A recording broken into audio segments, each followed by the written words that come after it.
কবে বিয়ে করছে ইদিকা পাল এবার নিজেই জানালো অভিনেত্রী।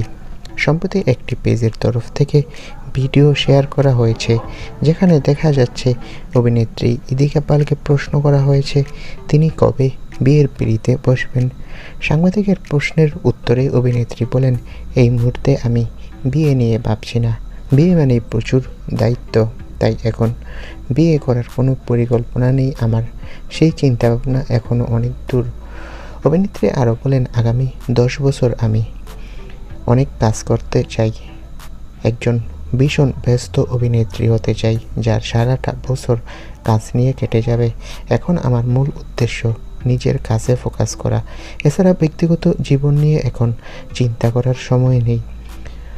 তো বন্ধুরা, অভিনেত্রী এখন শুধু কাজ করতে চায়। আপাতত আগামী কয়েক বছর বিয়ের কোনো পরিকল্পনা নেই।